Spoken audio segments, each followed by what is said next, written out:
What's up, everybody? Welcome back to another video, and today I'm going to be basically explaining the new F7 boss fight. This boss fight's also, as far as we know, going to take place in Master Mode 7. Basically, we completed 1 out of 4 runs we attempted, so I'm just going to be doing a voiceover explaining how it worked as it goes on. So this is phase 1. It looks pretty similar, except the only difference, if you look in the top of my screen, you'll see the boss bar says maxor, right? Because we're fighting maxor now, you're not fighting Necron anymore. There's all 4 withers in the boss fight now. So you get all 4 crystals, right? And then you bring maxor to the laser. This was really, really scuffed. I don't know why it was so scuffed, but it was. Anyways, we got maxor to the laser, and you can see here that, if he'll ever get to the laser. I actually don't remember this run. Once he gets to the laser, see his health bar gets down to 3/4, and then he instantly gets out of the laser. Because, basically, phase 1, or all phases used to be DPS timed, or in the last floor, like timed in the last floor, and now they're DPS based. Like, you have to do a certain amount of DPS to get out of the laser.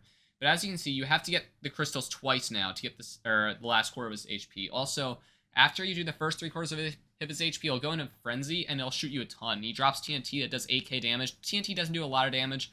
The Frenzy is what's really annoying because it KBs you around. But you can see now, we're going into phase 2. You drop into phase 2 now. There's a little more time to explain phase 2. Basically, you got Storm. He does Fireball attacks and Lightning attacks. What you're going to want to do is you're going to want to get underneath a pillar, or there'll be numbers on your screen. They'll show up in a sec. Once that happens, you either put on a Bonzo Mask or get underneath a pillar. Until that happens, it's a good idea to clear the pads of the Withermancer so you don't take as much knockback when you go under the pillars or put on a Bonzo Mask. Because you'll see in a second here, if you're not underneath a pillar, when the countdown stops, the countdown's going to appear on your screen right now, see I'm already under a pillar. When the countdown stops, if you're not under a pillar, you sort of just die. Now, until you are under a pillar, and even when, here's the countdown, but when the countdown's not going, the Storm is always going to be throwing fireballs at you, always going to be hitting you with lightning bolts, and you cannot crush him until his countdown ends, right? So I teleport to Venom here because I want to be under this pillar instead. So if you're not under the pillar, you sort of just die, and then he aggroes someone, right, like this. The pads already start. They're pretty much in down crush position, so here we crushed him. He does not have a lot of health. He instantly gets down to half health. You have to crush twice here, though. So we're going to do green pad here.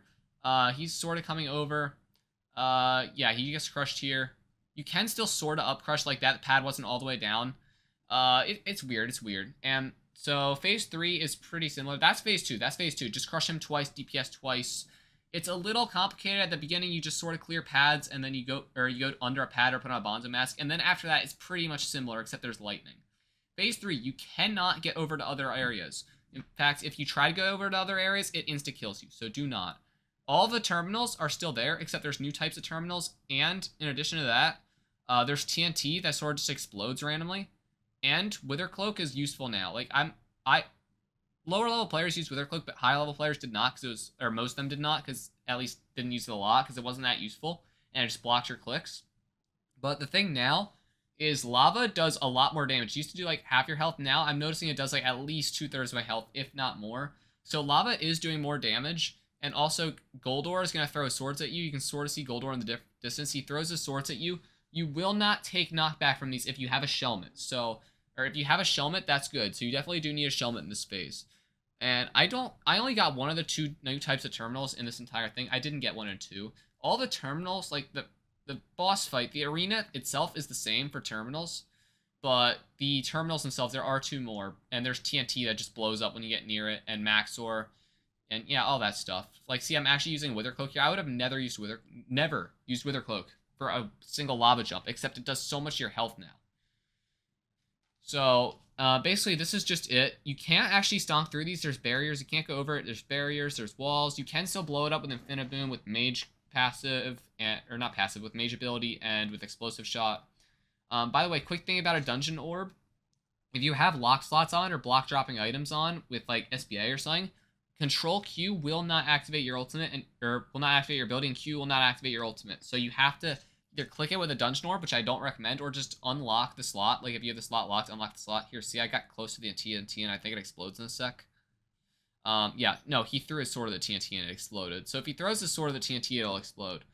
We were sort of doing terms slow because some of the new terms are really weird and they're hard to do. So stunning Goldor is going to be a bit of a strat for a little while, not long. Once people get used to the terms, it will not be a strat anymore.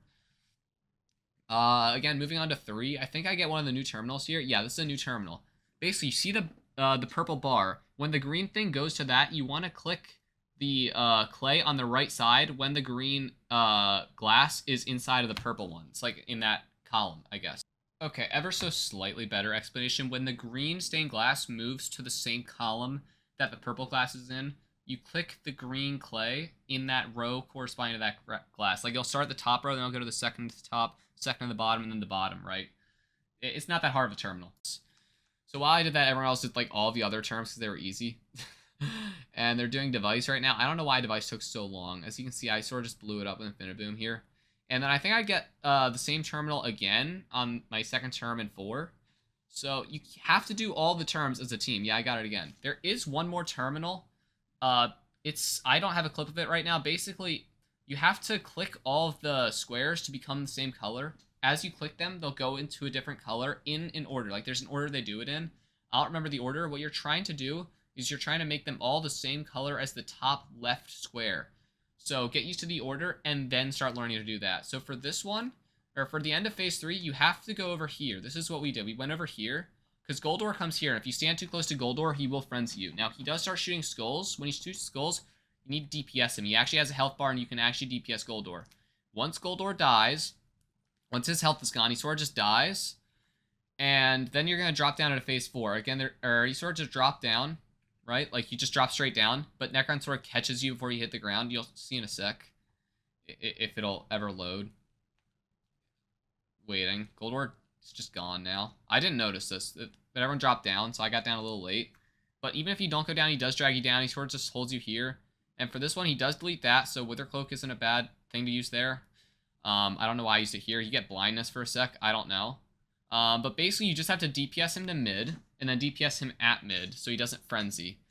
So you get him down to 800, he mids, down to 250, and then he'll start throwing fireballs, I guess, and deletes that part of the pad, and then you get him down to 50 mil again, and he actually does a lot of damage in that phase. He frenzies in that phase, and he hits you, and then you just sort of kill him. Yeah.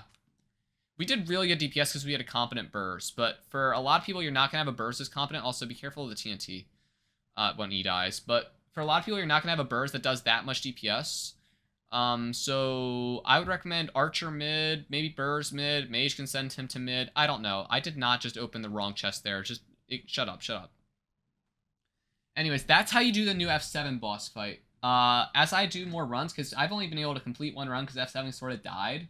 But as I do more runs, I will be updating the descriptions of this video with more tips, more stuff, and I will end up coming out with a new video probably before M7 or after M7 releases. But yeah, after M7 releases, I'll probably come out with another video. I'll also come out with an M7 video probably before that video, just explaining some of the new strategies, how the boss fight works, what I got wrong in this video. So make sure to stick around for that. Hit the like button, hit subscribe, and I'll see you guys when M7 drops. Peace.